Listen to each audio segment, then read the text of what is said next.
Hello and welcome to July 25th, 2026. Hello and welcome to Saturday. Hello and welcome to 757 History. Hello and welcome to good old fried chicken. A leg of fried chicken. Y'all like legs of fried chicken? I do.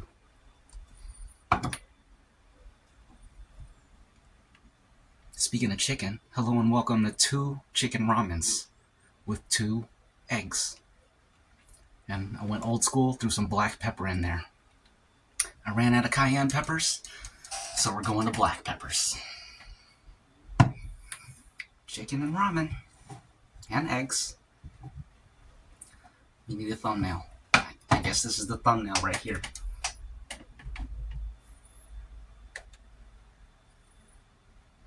Here's the thumbnail.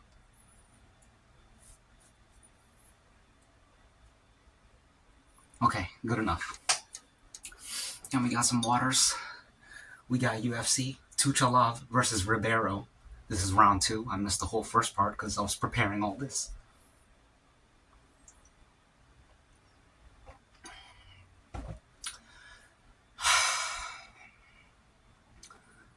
It rained all morning, and it's going to be cloudy all day. But it's a nice relief from the heat. What do we start with? I kind of want to start with the chicken. Just so, because I got to get my hands dirty for this. So, got my napkin. Got my chicken. Ooh. Ooh.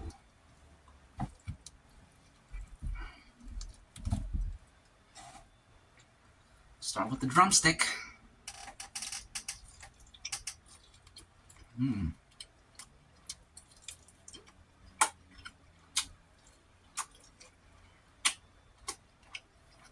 Mm-hmm.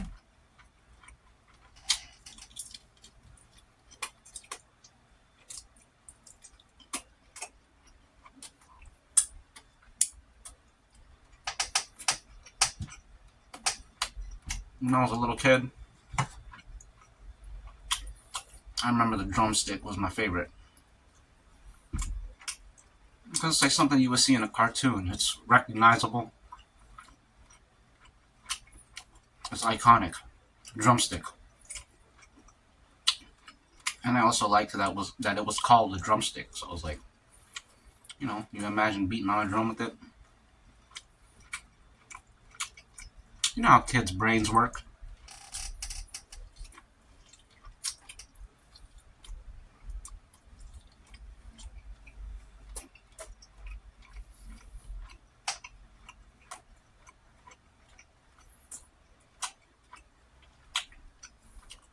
And then when I became a man,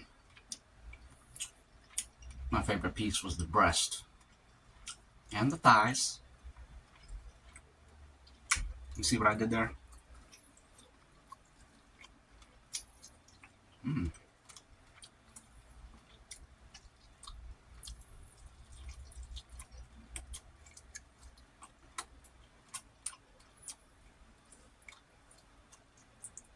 Mmm.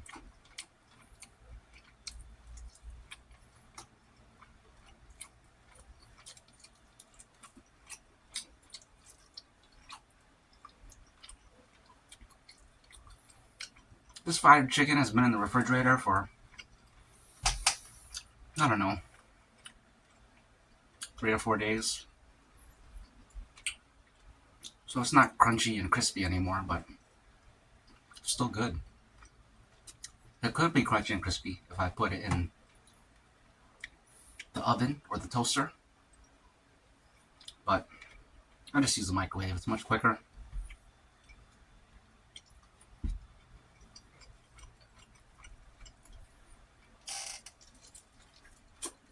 Mmm.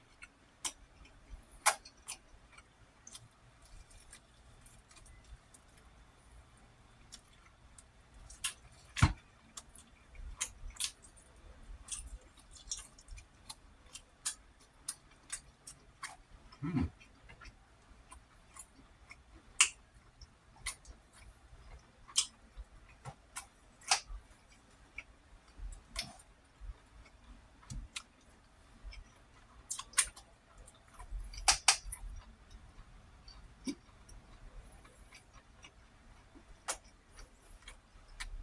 Shout out to my buddy Rick. He left a comment on one of my recent videos talking about how he ate some good old country cooking.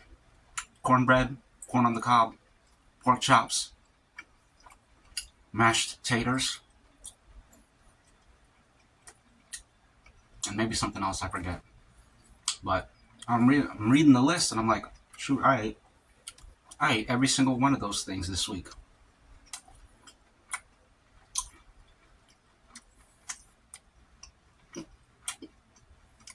I do live in the South, after all.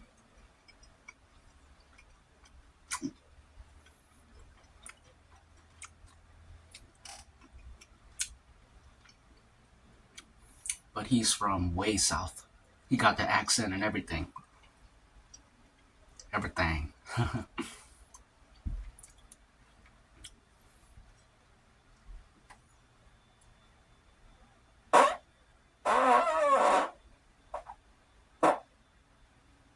Excuse me.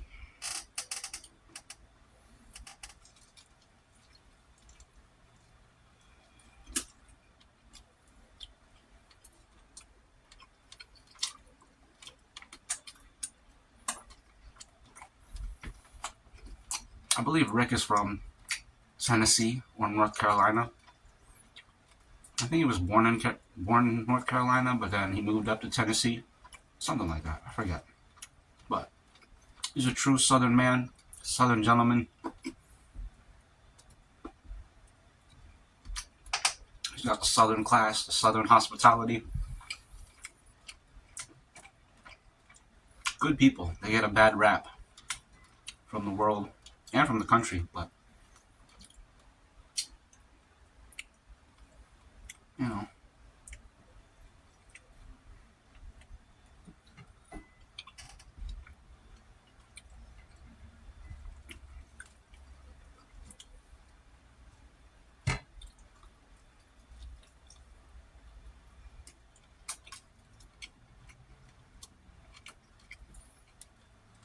There's a lot of YouTube content of Europeans coming to America.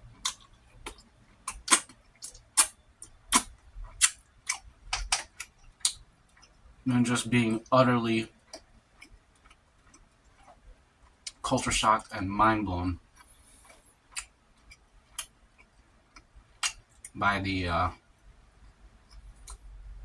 warmth and kindness of American Southerners, which is great to see. Great to see.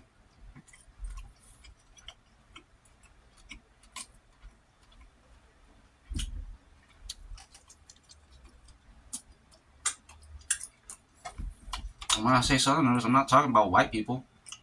Not exclusively. White Southern people and black Southern people. It's the same thing. We're all the same.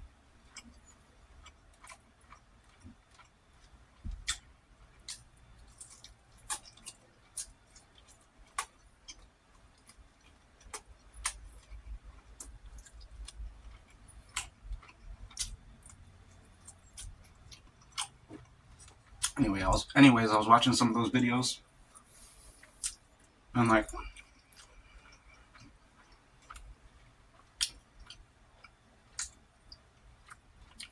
I was not surprised by the things that they were seeing, and I don't know, just you don't realize what you have until someone from the outside sees it. Like, to me, they were just people. It was just people acting normally. But Europeans are like, man, these people are so nice. I'm about to cry. How nice they are. I'm like, they're just being regular people. Yeah.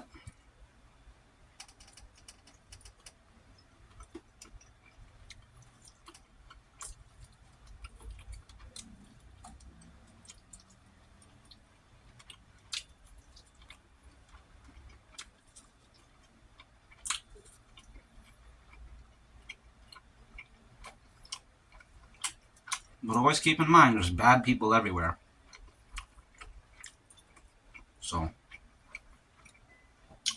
never let your guard down.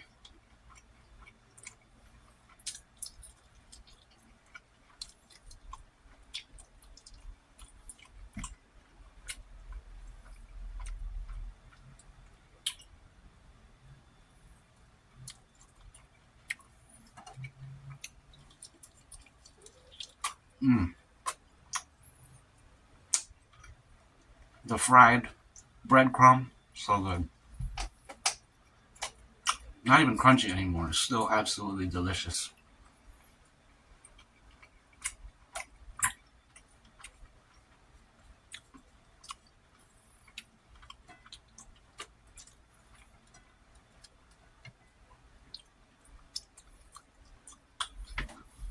There's great people up north too. New England, the whole New England area. Great people up there. Midwest. Never really been out there. Never been up to New England really either, but I assume the Midwest is kind of similar to the South.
That's done.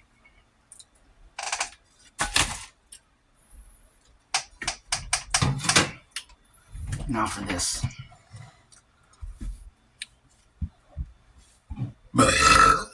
Excuse me. That's good. Excuse me. Pardon me. All right. Time for this. Yum.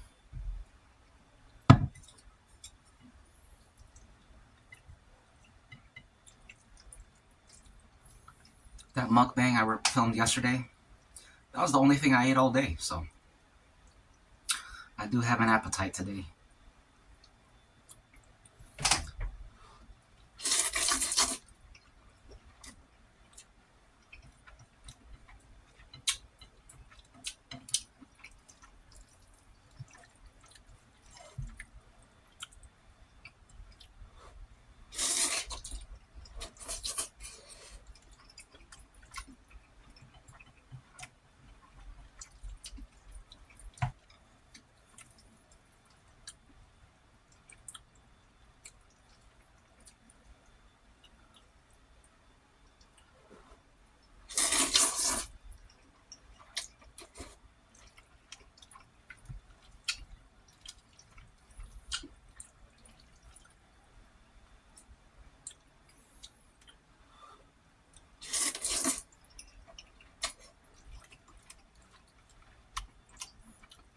This is great.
Excuse me.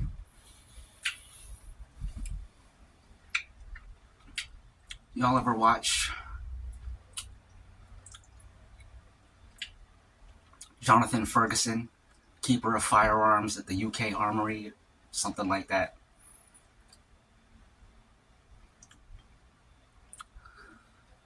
He makes some great content. Him and the producer dude. They comment on movies and video games, the weapons in movies and video games, because he's a firearms expert slash historian. But I was watching him the other day. I've seen tons of their content, but sometimes I'll watch them and then years will pass, and then I'll see the video that I watched years ago and I'll be like, well, that was years ago. I don't remember anything about it, so let me watch it again. Anyways, this was one of those videos. He was talking about, excuse me, Alien and Aliens, the movies. You know, the one with Sigourney Weaver. And I was like, man, there aren't enough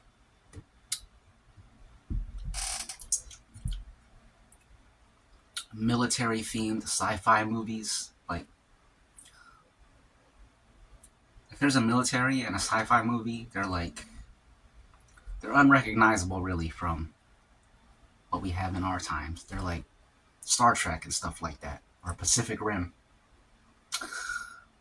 I want to see like grunts that we have today, but them just in space, like in the Aliens movie, or Starship Troopers,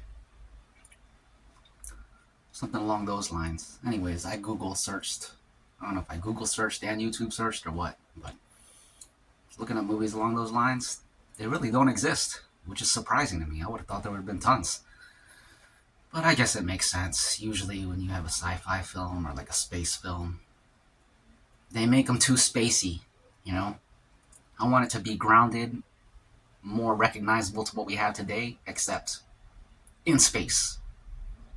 Like in the movie Aliens, they just seem like regular soldiers you could see today, except they're in space and they got a few gadgets and things that make them futuristic, but they still feel like they're of our time. That's what I want to see.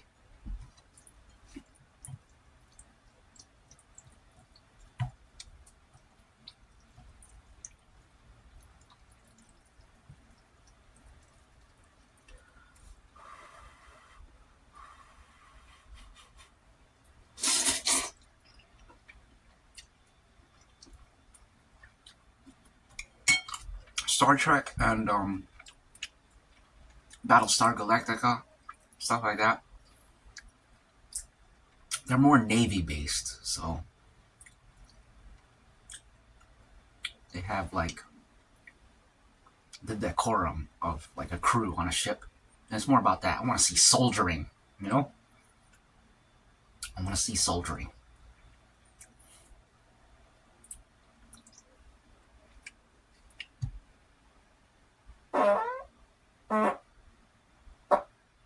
Excuse me. When they do show soldiering in sci-fi movies, they're more like The Edge of Tomorrow with Tom Cruise and Emily Blunt, where it's like, yeah, they're soldiers, but it's too spacey. They got like they got armor, they got guns and swords, and they're just running across a battlefield fighting like it's medieval times. It's like, man, it's not what I'm looking for.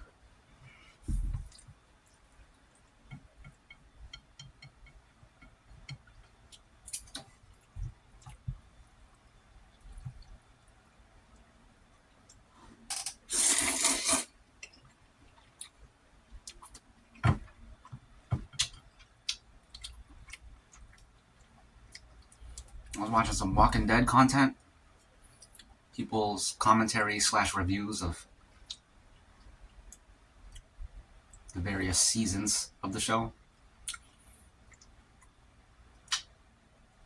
I think way different, man. They're talking about season 6 was the best, season 5 was the best, blah blah blah. For me, season 1 is the best, and it goes downhill from there. And then Game of Thrones, people talk about, oh, season 6 was the best, everything after season 6 doesn't exist, blah blah blah blah blah. I'm like, season 1 was the best, everything after that is downhill. Not even worth watching, really. Maybe up to season 4, but yeah, I just disagree with. I always disagree with what a lot of people. I always disagree with the consensus. And it's not even that I'm a contrarian. I just genuinely don't see it their way.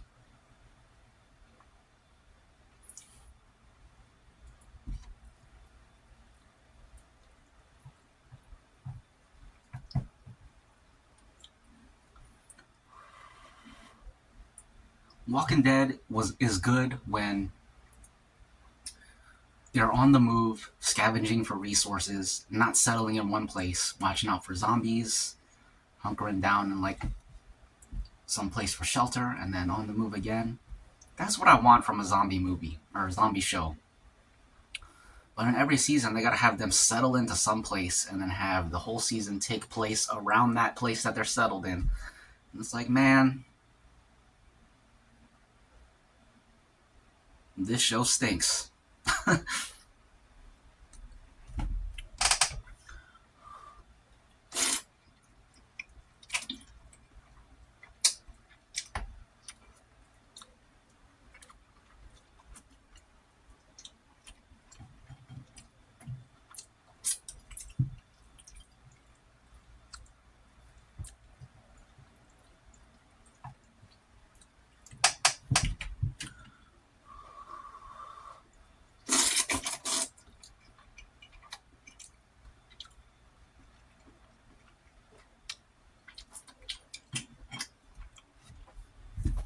And then in Walking Dead, they got this character named Morgan, who was all about being a pacifist. His big line was, all life is precious. And he basically infected the group with that mindset. Changed everyone for the worse. For the worse. And then the writers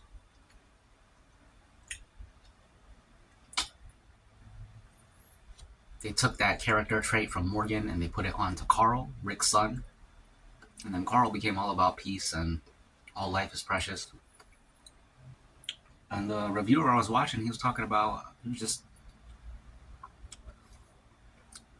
waxing philosophical on that. And I'm just like, all of this is lame. This is exactly why I stopped watching the show. This entire mindset, plot device, is just bringing down the show, bringing down the vibe. It's just lame, dude. Extremely lame. And they did the same thing in Vikings. That's why I stopped watching that show. Except in that show, well, it was kind of the same thing. It was the same exact thing. Because I believe Morgan got into that because he was a Christian. But in Vikings, it's about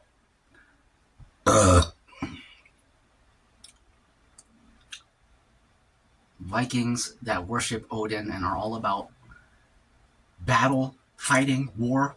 And then they bring in this Christian character. He's a priest or a monk. And he infects the main character with his mentality.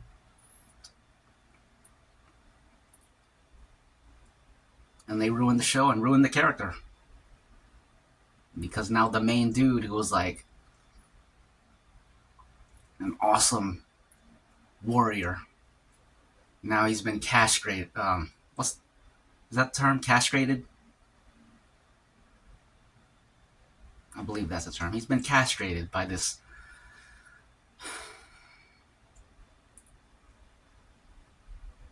by the Christian dude.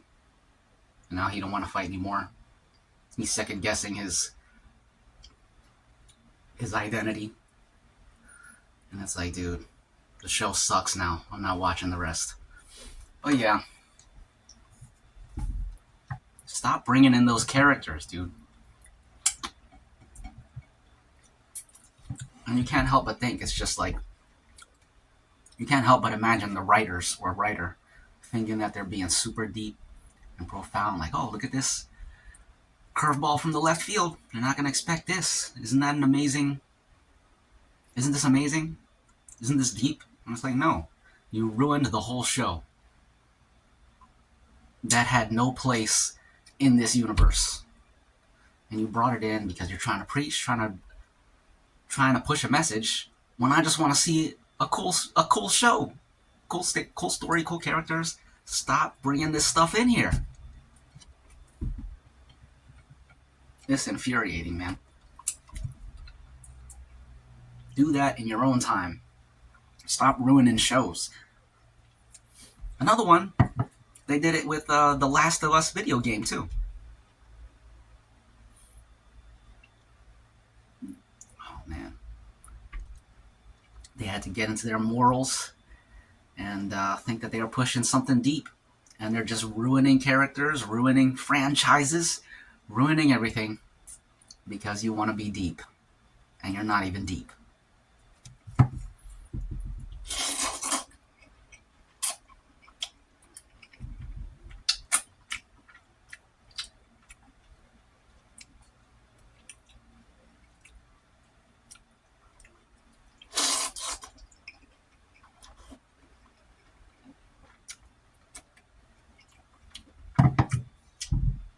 The idea in Last of Us was that they wanted the viewer or the gamer to reassess the idea that you're the good guy, the bad guys are the bad guys, and as the good guy, you kind of dehumanize the bad guys because, you know, they're just bad guys, you just shoot everyone, and they want you to think that everyone you shoot is a human being with a family and friends, they're just like you, and they want you to really think about that and blow your mind. And it's like, that's not mind-blowing. That is stating the obvious and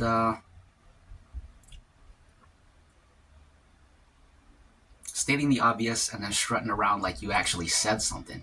You have said absolutely nothing. All you've done is just ruined everything.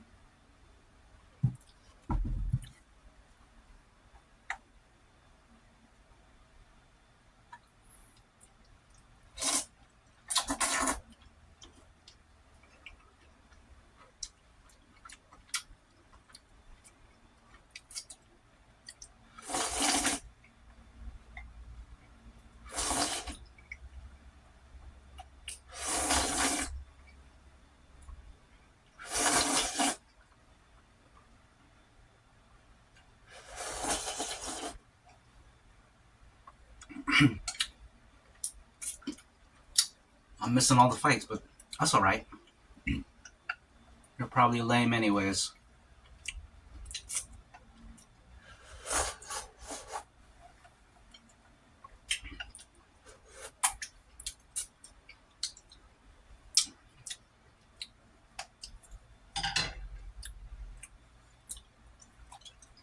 Mm.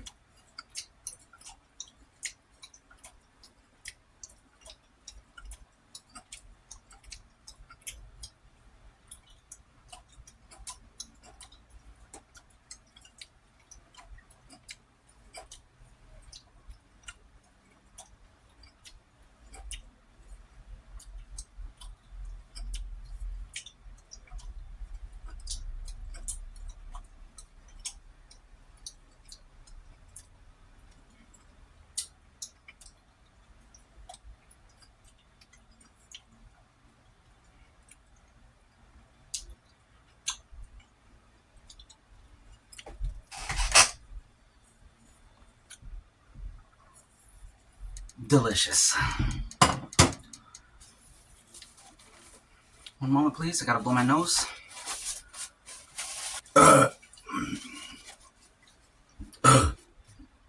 Excuse me. Cheers.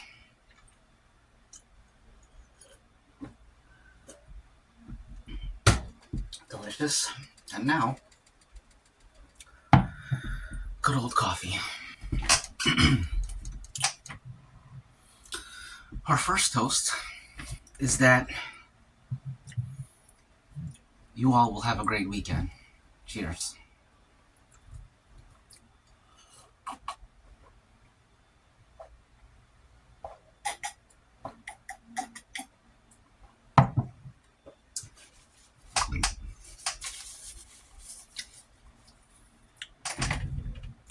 What's happening in the world today? Let's check. We got Iran war escalation, of course, nobody cares. New Trump tariffs, of course, nobody cares. Air Force One security, nobody cares. Correspondence dinner redo. I was watching a little bit of this last night before I went to sleep. President Trump headlined a rearranged White House Correspondence Dinner following the cancellation of the original April event due to gunfire. His speech featured sharp verbal attacks against the press and a declaration of his intent to run for another term in 2028. Another term in 2028, huh? Very interesting. Smithsonian content warnings. The White House ordered temporary signage installed outside the Smithsonian National Museum of American History to warn visitors of inaccurate programming. That's funny. 2028 Democratic calendar. Democratic Party officials selected South Carolina to hold their first presidential nominating contest for the 2028 election cycle. Excuse me.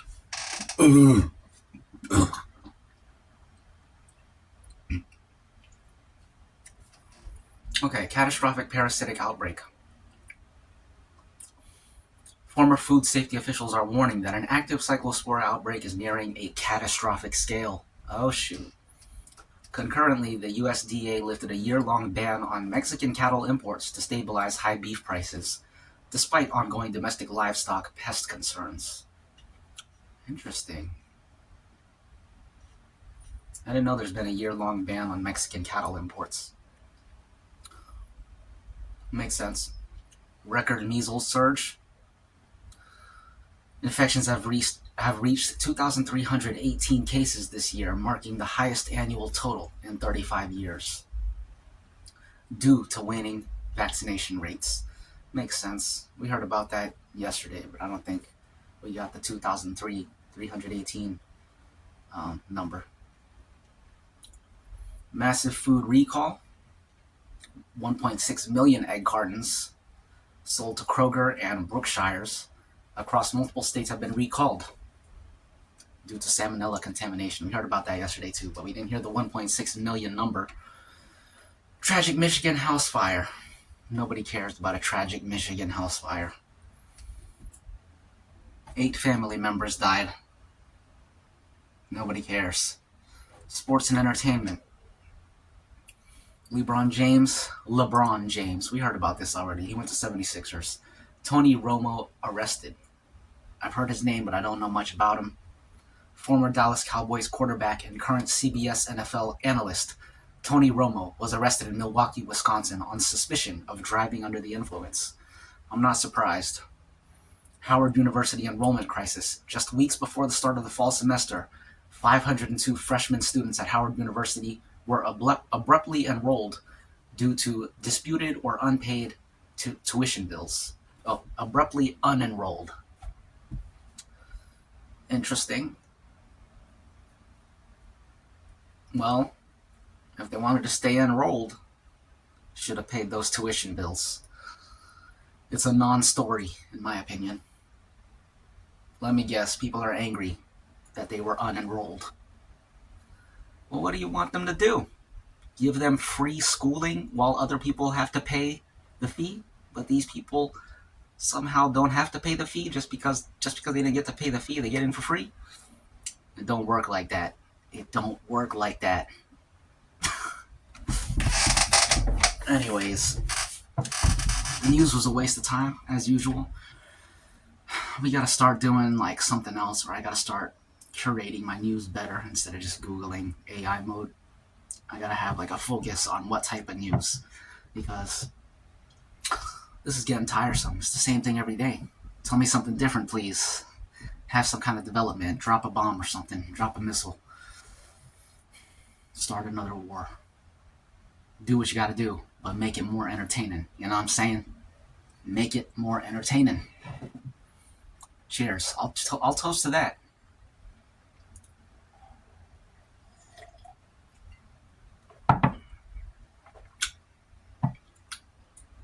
Let's brainstorm what we can do for the next one. Ideally, it should be some kind of news, but really the main point of the news is to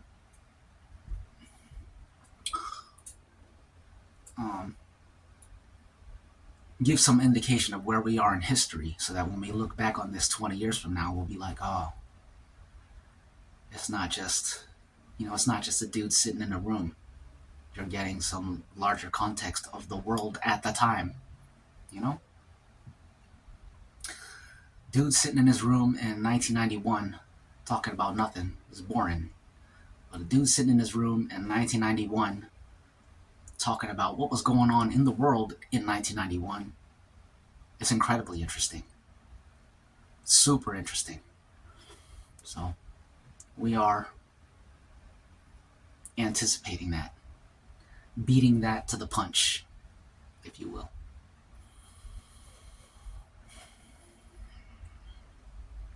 I heard about some Christians being slaughtered by Muslims in Nigeria. Let's look into that. Apparently it's been an ongoing thing. Check this out.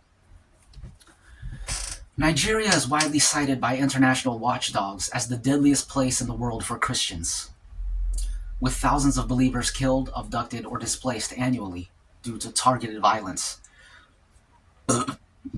Excuse me. While the Nigerian government and neutral international bodies emphasize that the country's security crisis also inflicts heavy casualties on moderate Muslims, specialized human rights groups and foreign governments argue that Christians face systematic, disproportionate violence amounting to a religious emergency. I would agree with that. Recent high-profile massacres and abductions. The first half of 2026 has seen a devastating spike in targeted attacks, particularly during religious holy seasons. That doesn't surprise me. The Kawel village raid. In late June 2026, radicalized militants raided Kawel village in the Plateau State, slaughtering more than 20 Christians, including a local pastor, which triggered an ADF international report and an emergency condemnation from the European Parliament. Easter and Palm Sunday attacks. A Palm Sunday massacre in Jos killed roughly 30 people, followed by an Easter Sunday raid where gunmen stormed an evangelical and Catholic church in Kaduna during services, killing at least 12 worshippers. Mass school kidnappings. In Niger State, gunmen abducted 315 students and teachers from St. Mary's Catholic School in Papiri, marking one of the largest religious school targeted kidnappings in recent years.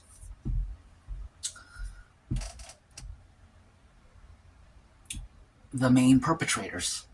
The violence is driven primarily by three distinct extremist factions. The Fulani militias. Studies from groups like the Observatory for Religious Freedom in Africa reveal that radicalized Fulani herdsmen are now the deadliest perpetrators, killing 4 times more civilians than structured terrorist groups.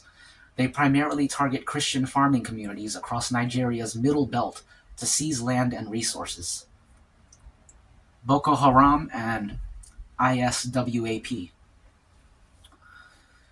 These organized jihadist terror groups operate extensively in northern Nigeria, aiming to enforce strict Islamic law and eliminate Christian presence through mass executions, suicide bombings, and forced conversions. The impact on women and girls.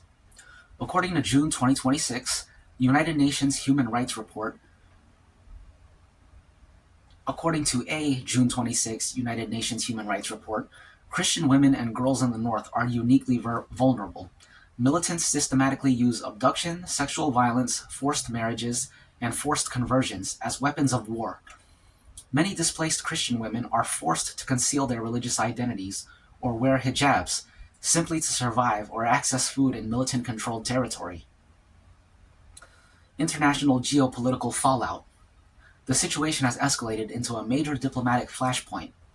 U.S. counterterror intervention. Following Christmas Day, U.S. airstrikes against Islamic militants in northern Nigeria. The U.S. government designated Nigeria as a country of particular concern. Political allegations. Local clergy have publicly accused Nigerian security forces of diverting U.S. military aid away from vulnerable Christian-dominated areas to Muslim-dominated northern states, compounding local distrust. That's a huge problem. Warming bilateral ties. Despite previous threats of cutting aid, U.S. President Donald Trump sent an official letter to Nigerian President Bola Tinubu, praising Tinubu's recent decisive leadership and cooperation in fighting the extremist networks targeting Christian communities.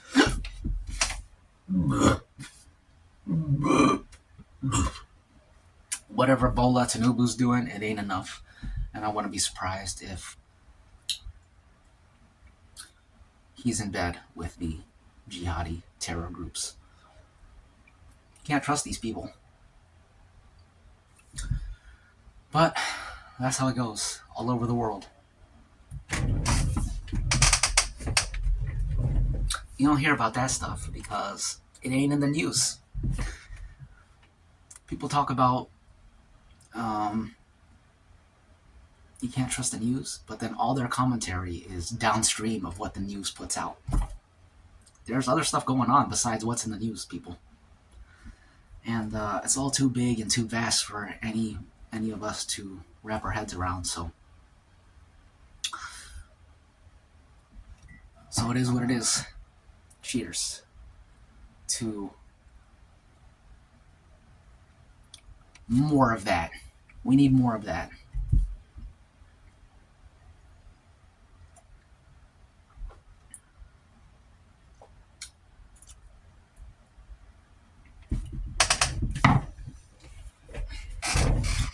Tell me about other conflicts in the world that the news doesn't cover.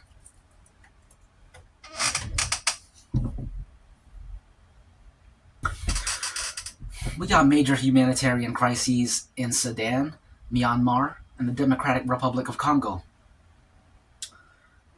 They represent the world's most severe underreported conflicts. Those three countries. While global headlines focus heavily on the Middle East and Eastern Europe, these brutal wars continue to claim hundreds of thousands of lives with minimal international attention. You see what I'm saying? All these issues that people prop up,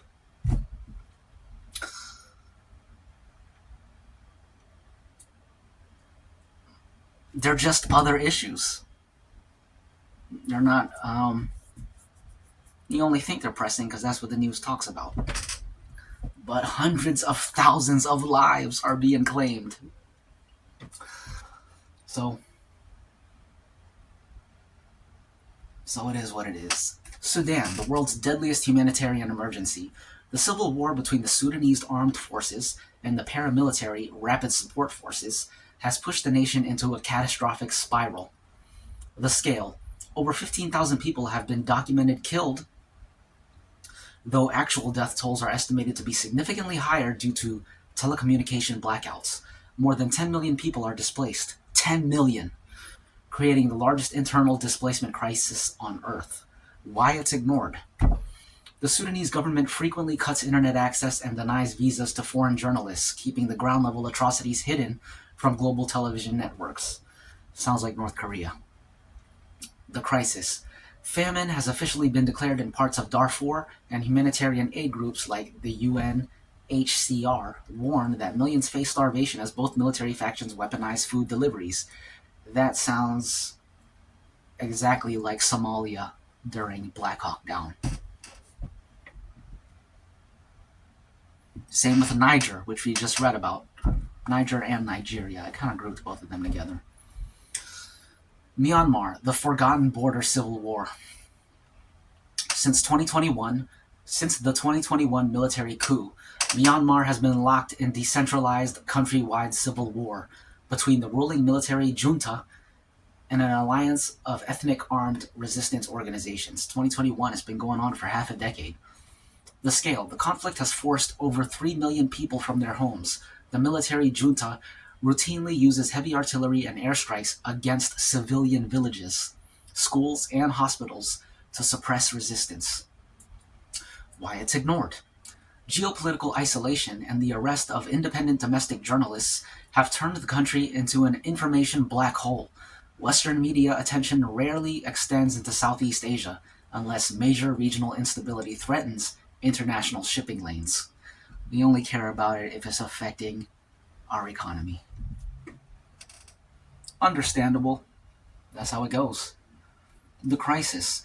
Resistance forces have successfully captured major border trading towns, pushing the junta into desperate retaliatory aerial bombing campaigns that disproportionately impact civilians.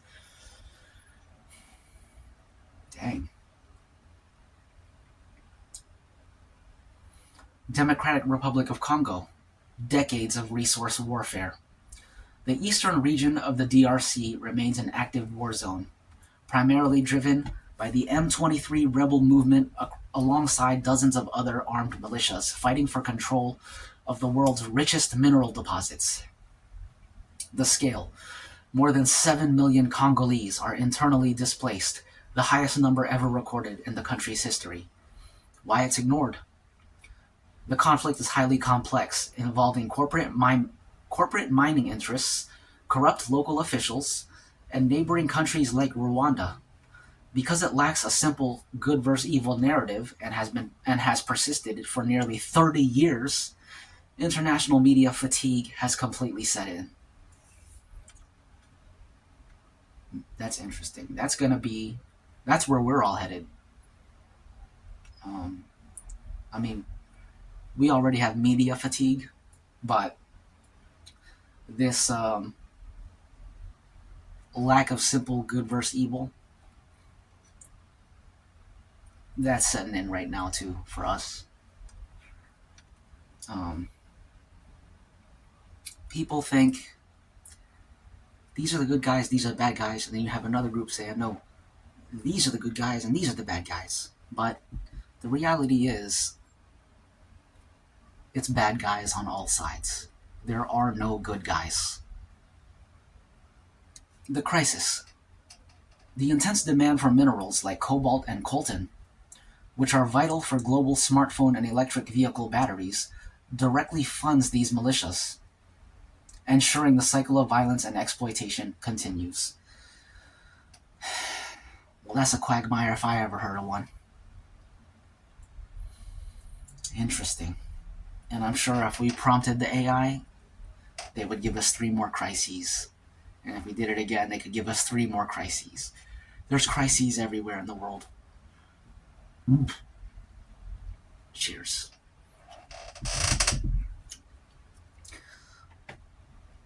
This toast is for... Let's think of something relevant to everything I've just laid out for you. The Congo stuff has been going on for 30 years. Here's to another 30 years. The Sudan stuff has been going, well, the Myanmar stuff has been going on for half a decade. Here's to another half decade. 3 more half decades so we can make it 2 decades even. The Sudan stuff doesn't say how long that's been going on, but more than 10 million people have been displaced. Here's to another 10 million. Let's make it happen, y'all. Cheers.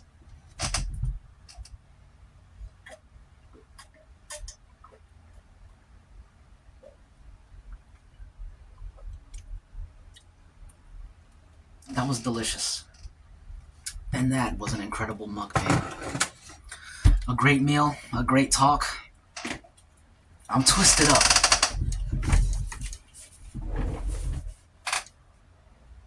Let me realign myself right quick.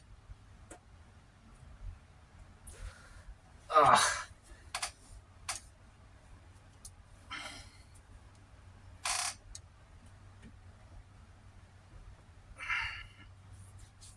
Alright. Okay. That was the mukbang. It was a great one. In retrospect, I probably should have.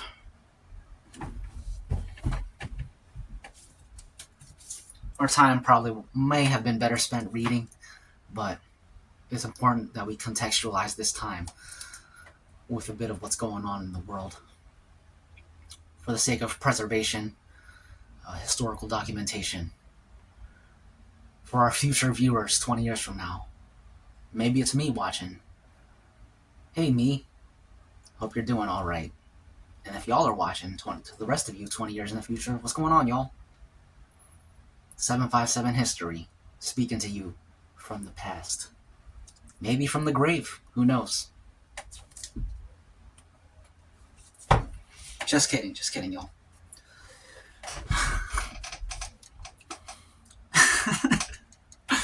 Okay, that is the mukbang. I really enjoyed that one. Hope y'all did too. And I hope you'll join me for the next one, because it's going to be another great one.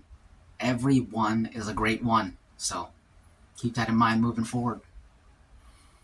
Take that to the bank. Take that to heart. And let it become a part of you. A part of your bones, a part of your blood. Because it's important. Possibly one of the most important things you'll ever understand in life. So, yeah, that's the mukbang. Thanks for joining. And I'll see you in the next one for sure. And as always, y'all take care. And as always, see ya. Reptile.